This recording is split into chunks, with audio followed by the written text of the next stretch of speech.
What's up, y'all, and welcome back to Dad Needs to Talk. I am your host, Robert, aka Father of Vash, and today we're going to be talking about Karate Survivor in Another World, Volume 1. So let's get to it.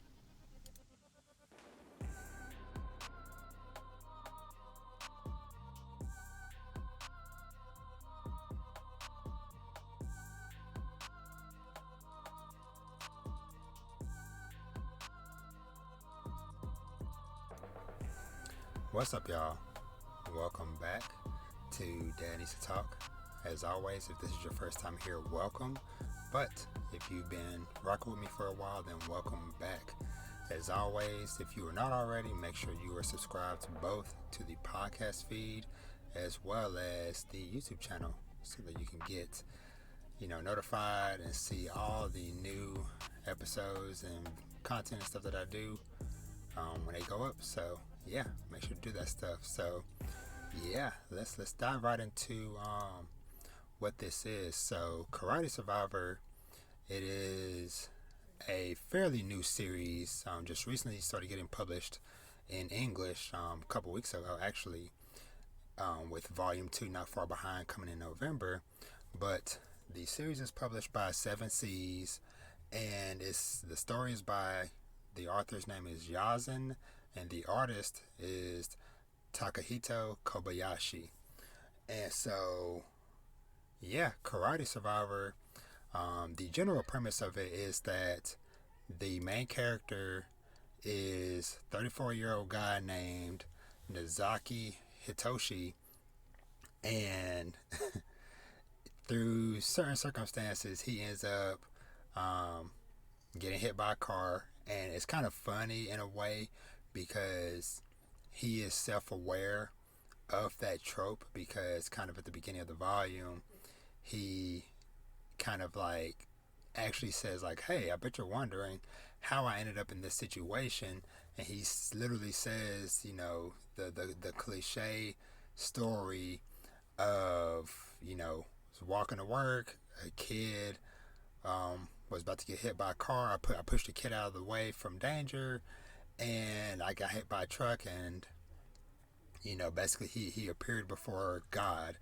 And so the God that he appears in front of tells him that there was some deal with the previous God and a God from another world, to where whenever somebody dies, or ever so often when a person dies, they would get reincarnated into this other world. And so the guy kind of has like little to no care because the MC is trying to get some more information. Like, okay, like why, what's going on? And the guy is like, I don't care, whatever. I'm just supposed to send you over there. But he gets to keep his memories and like his consciousness in a way. And he basically keeps his same body. Only difference is, the body basically just gets recreated as is in another world. So like I said, he still gets to keep the same basic body framework, but it's just like refreshed and brand new. But he just gets dumped unceremoniously in the middle of this freaking forest, in this fantasy world with no clothes, no directions, nothing. He's just dropped there, and he has no other skills, nothing else, just karate, which the karate stuff seems to be, something that he already knew, or that he already had knowledge of from his previous life, because when he ends up opening his little skill tree thing, and the only thing it says is karate, then he's like, that's fine, that'll do, I can make a do with that. And so yeah, thus his journey kind of kicks off, with him of course having to, first make some type of clothing. So he weaves together this grass skirt to just give himself some type of protection, because he's like, man, I can't just be out here just, swinging in the wind. And he goes, finds water, shelter within this giant tree he comes across, food, and all that fun stuff. And so yeah, thus his journey begins. And so he ends up coming across a couple of goblins, which he's kind of like interested in, because he's like, oh, some goblins, because I think he ended up that's right, he was trying to set up a trap to capture some small animal so he can have something to eat, but then these goblins end up showing up, and so he's trying to wait it out, see if the goblins will pass, but the goblins, they're not, they're kind of figuring out, okay, this isn't a trap, and so on and so forth. So he's hiding up in a tree, and he ends up just leaping out the tree and just bonk whacking one upside the head, and then just going to town on them with just his karate skills. And so, yeah, I guess, I'll kind of say, like, in general, this manga, it doesn't do nothing that is like super crazy or new or unique kind of out the gate, but I feel like the MC, he's likable enough because, for one, I enjoy the fact that he's a 34-year-old dude. It's not just, like we see 99% of the time in anime where it's just, a teenage kid or whatever going in these situations where it's like, no, it's an older guy around my age in his 30s that's thrown into the situation. So that much I really appreciate, as well as just, just seeing him trying to figure out, like, okay, well, here I am. So he's just trying to figure out and navigate how to survive in this world. And so, what we've seen so far within this first volume is that as he fights creatures and stuff, well, mainly goblins, at least like in the beginning of this volume, he ends up leveling up and stuff. So basically, gaining XP and stuff. And so this volume kind of covers the first few months of him surviving, because it kind of, jumps ahead a little bit as like, okay, I've been in these woods for a few months. He kind of has a pretty good lay of the land and like his surroundings and stuff, until one day he kind of ends up in a situation to where a higher level, a hobgoblin shows up, and he kind of ends up trying to run away. And so he basically ends up, trying to run away and just dodge from it or whatever. But he ends up coming across another person. Well, he comes across a person or whatever, has an interaction with them, kind of scares them off, and then he runs into the hobgoblin, who then, as he's running away, trying to escape that or whatever, ends up capturing the person that he had ran into earlier. So then he ends up figuring out, okay, well, I have to fight, otherwise this person is going to get killed.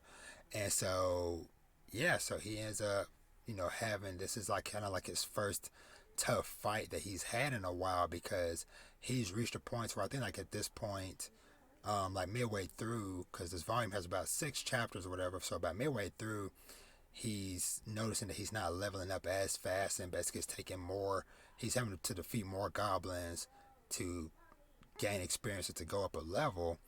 And so, anywho, so he ends up, having to go through, deal with this hobgoblin and stuff, and yeah, takes it out, goes up a couple of levels, but he ends up getting hurt during the fight, and so the person that he helped takes him back to their village and stuff, but then it ends up in a situation to where it's like, okay, now he's an outsider brought into this village, and the person that he helped and in turn is helping him is now being chastised by other people in the town of like, okay, who is this mysterious dude? Why you bring him here?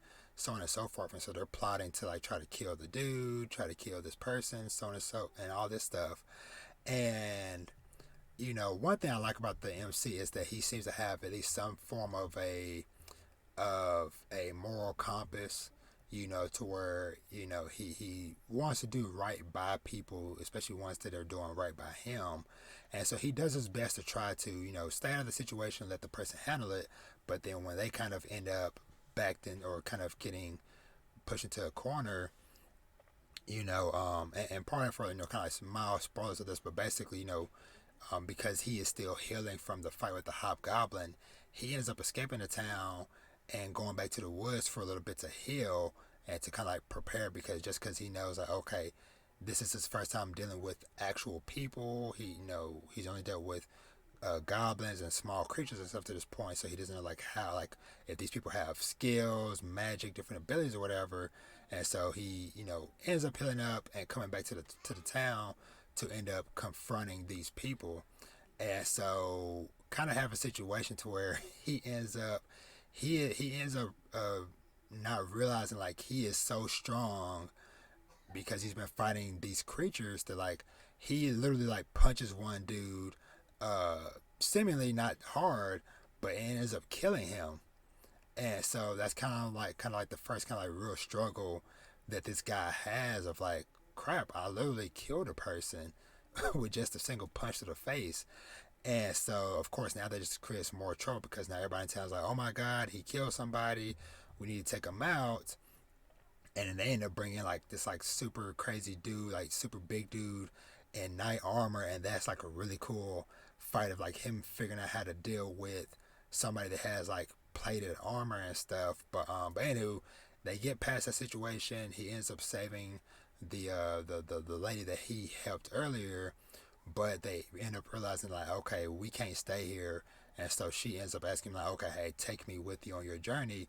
And thus they embark on a journey together, just leaving the town and stuff. So yeah, that's kind of where things leave off. And like I said, at the beginning, it wasn't like nothing too much going on. But like I said, him meeting actual people and then leveling up some more and unlocking some more skills, because he unlocks some more skills, but it's not magic or nothing. It's just like to hide his presence and to perceive other people's presence and stuff higher.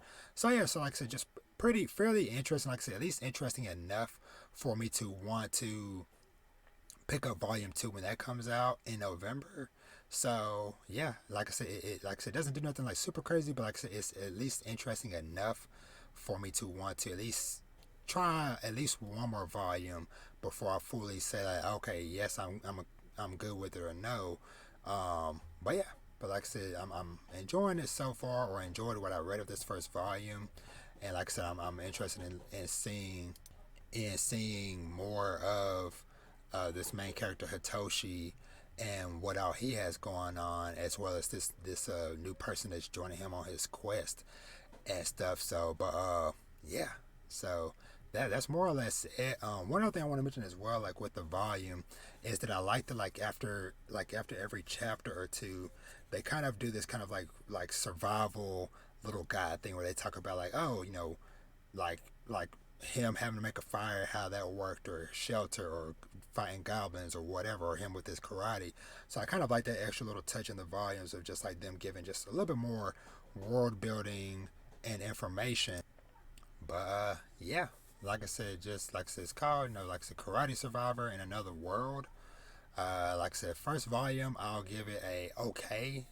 Like I said, interesting enough to where we'll see where volume 2 takes us, and kind of maybe make a call from there. But yeah, so that's gonna do it for this. Like I said, I just want to just kind of keep it just pretty short and sweet, and just let y'all know what I thought of it. But yeah, y'all let me know if this sounded interesting to you. Let me know if you have picked up this first volume, or if you've been reading it on your own, and let me know what your thoughts of the series is so far. But yeah, Karate Survivor, I enjoy checking out new stuff, giving new stuff a try, and so here we are off on a new adventure. But yeah, thanks for watching and listening. And like I said up top, if you're not already, make sure you're subscribed to the channel on YouTube as well as to the podcast feed. And I'll catch you in the next one. Y'all be easy.